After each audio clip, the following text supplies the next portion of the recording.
इस वीडियो में copyright fair use का इस्तेमाल किया गया है, ड्यू टू विच इसमें यूज हुई कोई भी वीडियो और फोटो पे कोई भी कॉपीराइट स्ट्राइक नहीं डाल सकता। अगर कोई डालेगा अकॉर्डिंग टू एक्ट उसको वापस कॉपीराइट स्ट्राइक मिलेगी। इसलिए अपनी छोटी का रिश्ता मत दो और वीडियो को एंजॉय करो। ओके तो दोस्तों, आज आप इस मूवी में देखेंगे एक ऐसी टीचर को जो अपने ही 5 साल के स्टूडेंट के साथ घपाघप कर लेती है। और भाई साहब, ये दोनों इतना घपाघप करते हैं कि वो लड़की छतरी लगाना भूल ही जाती है। और जिसके बाद उसका पेट हो जाता है भटूरा, जिसकी वजह से उन्हें क्या क्या कैसे कैसे कहाँ किस पोजीशन में झेलना पड़ता है, आज इस वीडियो में बात करेंगे। तो चलिए ज़्यादा देर ना करते हुए हम इस मूवी का एक्सप्लेनेशन स्टार्ट करते हैं। तो मूवी स्टार्ट होती है और हम देख पाते हैं अपनी मूवी के मेन कैरेक्टर डॉनी को।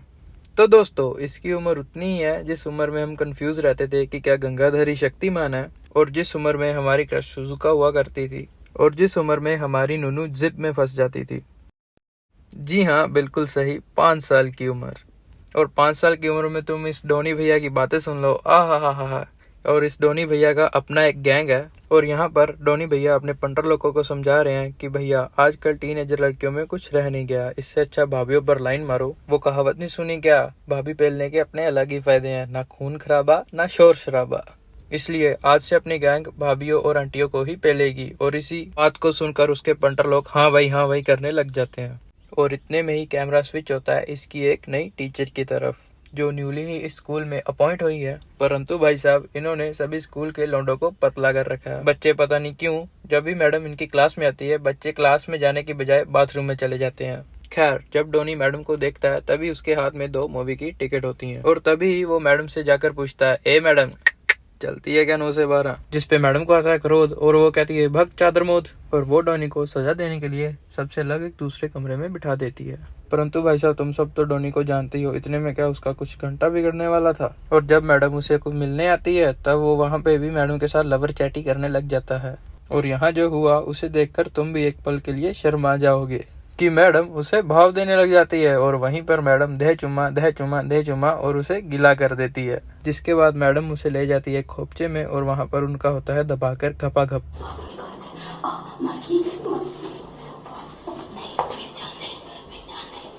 और जब ये टपाटप का सफर स्टार्ट होता है, उसके बाद ये खत्म होने का नाम ही नहीं लेता।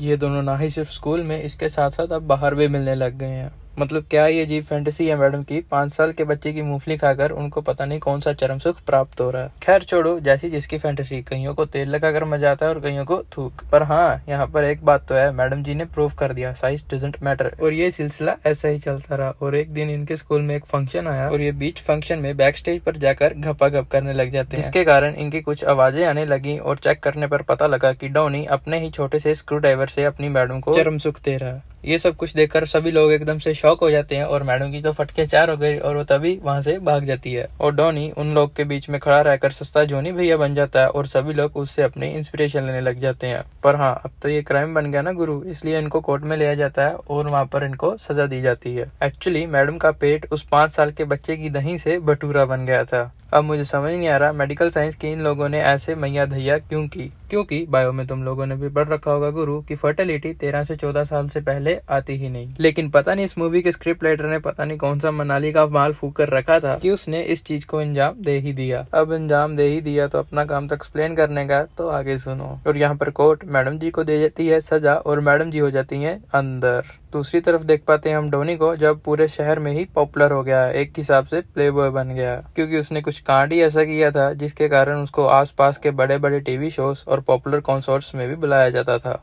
और जिसी वजह से उसको बहुत सारे गिफ्ट और पैसे मिलते हैं, और जिससे उसकी लाइफ एकदम मक्खन चलने वाली है। पर यहीं पर सीन कट हो जाता है और हमें ले जाता है 28 सालों के बाद। और यहाँ पर डॉनी काफी बड़ा हो गया है, पर अब जो उसकी पॉपुलैरिटी थी, जो उसका फेम था, लोग उसे मानते थे, वो अब घंटा नहीं मानते। क्योंकि मेरे भाई, कोई इंसान कितनी देर तक अब स्पेशल रह सकता है। पर मेन प्रॉब्लम तो ये है कि डॉनी भैया को जितने भी पैसे मिले थे, उसने ये सब लड़कीबाजी और नशे में उड़ा दिए हैं। और यहाँ पर उसका लॉयर उसे बताता है अगर उसने अपना टाइम पे कर्ज नहीं चुकाया तो उसे जेल भी हो सकती है। ये सुनने के बाद डॉनी भैया की फटकर 4 छोड़ो 8 हो जाती है, और वो कहता है भाई साहब, मेरे पास तो कुछ घंटा भी नहीं है, अगर पुलिस केस हो गया तो वो मेरी अलग से लेगी। और यहीं पर उसका लॉयर उसे सजेस्ट करता है कि तुम्हारा एक बेटा भी था ना, तो वो तो अब काफी बड़ा हो चुका होगा। यहाँ पर वो उसी बेटे की बात कर रहा है जो मैडम जी के पेट में था, और यहाँ पर वो अब काफी बड़ा हो चुका है और काफी अच्छा बिजनेसमैन भी बन चुका है। और लॉयर उसे सजेस्ट करता है कि तुम उसके पास जाकर उससे पैसा मांग लो, वो तो तुम्हें दे ही देगा क्योंकि तुम उसके बाप जो लगते हो। जिस पर डॉनी उसे गुस्सा होकर कहता है कि वो तो मुझे अपना बाप भी नहीं बोलता, क्योंकि वो सोसाइटी में किसी को नहीं बताना चाहता कि उसके फादर और उसकी फादर की टीचर की गलती का वो नतीजा है। तो लॉयर उसे सजेस्ट करता है कि ठीक है, तुम इस फैट मैन पे पैसा लगा दो, क्योंकि अभी जो सी मैराथन उन्होंने मानी है उसमें इसने भी पार्टिसिपेट किया है, लेकिन कोई भी नहीं मानने वाला कि ये जीतने वाला है, तो इसलिए भाई इसके प्राइस काफी लो हैं और ये जीतेगा अगर तो बहुत ज्यादा पैसा मिलेगा।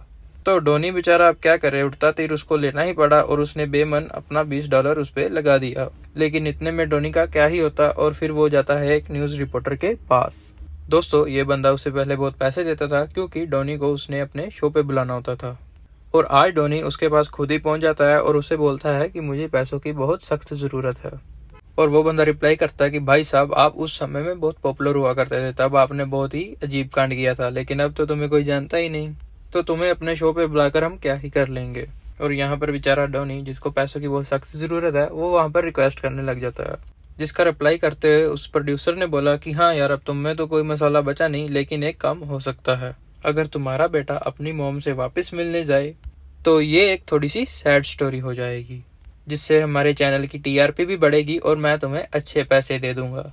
ये बात सुनकर डोनी काफी खुश हो जाता है, लेकिन ये काम काफी मुश्किल था कि उसका बेटा जो अपने बाप को बाप नहीं मानता, वो कैसे उसको उसकी मॉम से मिलने के लिए कह सकता है। लेकिन यहाँ डोनी की तो फटी पड़ी है और उससे ये सब करने के अलावा और कोई ऑप्शन भी नहीं है। और उसके बाद मूवी का सीन शिफ्ट होता है जब वो पहुंच जाता है अपने बेटे के घर पे, जहाँ पर हमें पता चलता है कि उसके बेटे की शादी होने वाली है और उसने अपने आसपास के सभी सोसाइटी वालों को बता रखा है कि उसके पेरेंट्स की डेथ हो चुकी है। और यहाँ पर डोनी उसके प्लान पर पानी नहीं फेरता और वो ऐसे प्रिटेंड करता है कि जैसे वो उसका काफी पुराना दोस्त हो। यहाँ पर उसका बेटा उसे बोलता है कि आप इतने सालों में मेरे पास नहीं आए और आज यहाँ पर मेरे पास क्या करने आए हैं, और गुस्से में कहता है कि प्लीज आप यहाँ से चले जाइए, मैं यहाँ पर कोई बवाल नहीं चाहता। और फिर डोनी कहता है ठीक है, मैं यहाँ से चला जाऊंगा, लेकिन तुम अपनी एक बारी मॉम से मिलाओ क्योंकि उसकी तबीयत काफी ज्यादा खराब हो चुकी है और वो तुम्हें देखना चाहती हैं। पर वो बंदा उसे साफ साफ मना कर देता है। तो डोनी अपने बेटे को मनाने के लिए उसके ही घर पर रह जाता है, और जहाँ पर हम देखते हैं उसके बेटे के इन लॉज भी वहीं पर थे, यानी कि उसके फियांसे के घर वाले, जो कि डोनी को काफी अजीब समझते हैं क्योंकि उसकी हरकतें भी थोड़ी अजीब सी थी। लेकिन कुछ दिन साथ रहने के बाद डोनी उन सब लोगों का दिल जीत लेता है, और इसी चलते जब डोनी का बेटा उन सभी लोगों को ले जाता है एक पार्टी में, तो यहाँ पर पार्टी थोड़ी बोरिंग टाइप की थी, यानी कि फॉर्मल टाइप की थी, और उन सब लोगों को कुछ मजा नहीं आ रहा था। और डोनी बोलता है चलो ठीक है, तुम सब लोग मेरे पीछे आ जाओ, मैं क्लब में जा रहा हूँ और ये क्लब मेरा फेवरेट है और वहाँ पर तुम्हें पक्का बहुत मजा भी आएगा। डोनी जब उसे अपने फेवरेट क्लब में ले जाता है और वहाँ पर सभी लोग को बहुत इंजॉय करते हैं, और यहाँ पर हम देख पाते हैं कि जो सा बाप बेटों का रिलेशन था वो भी काफी हद तक सुधर जाता है। और डोनी का बेटा फाइनली अपने पापा से कहता है ठीक है, मैं अपनी मॉम से मिलने जाऊंगा। पर डोनी इस बात के लिए उसको मना कर देता है क्योंकि अब उसका लड़का उससे अच्छे से बिहेव करने लगा है, और अगर वो अपनी मम्मी से मिलने जेल में चला गया तो उनको पता लग जाएगा कि वो यहाँ पर किस काम के लिए आया था। परंतु उसका बेटा एक नंबर का तूत गया, वो उसकी एक भी बात ना सुनते हुए सुबह अपनी मॉम को मिलने जेल में चला जाता है। डोनी को जब पता चलता है तो जल्दी से अपनी गाड़ी लेकर उसके पीछे पीछे जेल में जाता है, और जब वो जेल पे पहुंचता है उतनी देर पे वो दोनों बातें कर रहे थे, और वहां पर वो ही चैनल का ओनर आ जाता है। और डोनी के पहुंचने से पहले ही उसके बेटे को सब कुछ पता चल गया कि एक्चुअल में डोनी ने ये सब कुछ पैसों के लिए किया है, जिस पर बंदे को बहुत ज्यादा दुख होता है और वो वहां से रोते रोते चला जाता है। और यहाँ पर डोनी भी उससे नजरें नहीं मिला पा रहा था, तो वो अपने रूम में जाकर सीधा कपड़े पैक करने लग पड़ता। और अगले ही पल उसने नोटिस किया कि जो उसकी बेटे की फियांसे है वो अपने किसी फ्रेंड के साथ फोन पर बात कर रही है, और यहाँ पर वो कोई वेडिंग डिस्कशन नहीं बल्कि गपागप वाली और उंगल प्रैक्टिस वाली बातें कर रही थी, जिससे डोनी को शक होता है कि उसकी फियांसे उसके बेटे को चीट कर रही है। और ये बात सीधा डोनी अपने बेटे को जाकर बताता है, लेकिन अब उसका बेटा टॉट उसके ऊपर अब घंटा भी यकीन नहीं कर रहा था, और यहाँ पर वो उंगल प्रैक्टिस वाली बंदी भी झूठ बोल देती है, जिसकी वजह से सभी लोगों के बीच डोनी गलत हो गया था। लेकिन अभी भी इस डोनी को शक हो रहा था, तो डोनी चुपके से उसके कमरे के पास जाता है, और वहां पर जाकर डोनी देखता है कि उसकी बंदी उसके अपने सगे भाई के साथ गपागप कर रही है।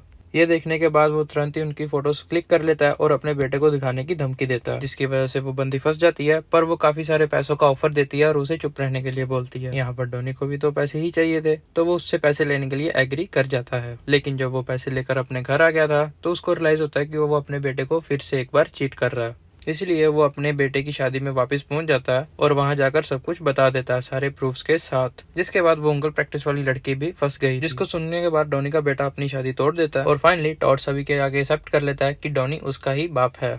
मूवी के एंड में टॉड अपने पापा को पैसे देता है क्योंकि वो चाहता है कि वो अपना कर्ज उतार लें, पर बेचारा डॉनी उससे पैसे नहीं लेना चाहता था। इतने में ही डॉनी का लॉयर भी वहां पर आ जाता है और लॉयर उन्हें को बताता है कि जिस मोटे इंसान पर डॉनी ने पैसे लगाए थे फाइनली वो जीत गया है और अब डॉनी को खूब सारे पैसे मिलेंगे, जिससे न सिर्फ वो अपना कर्ज चुकाएगा बल्कि और भी ज्यादा अमीर हो जाएगा। खैर, इसी खुशखबरी के साथ मूवी यहाँ पे एंड हो जाती है। मूवी आपको कैसी लगी नीचे कमेंट करके जरूर बताना।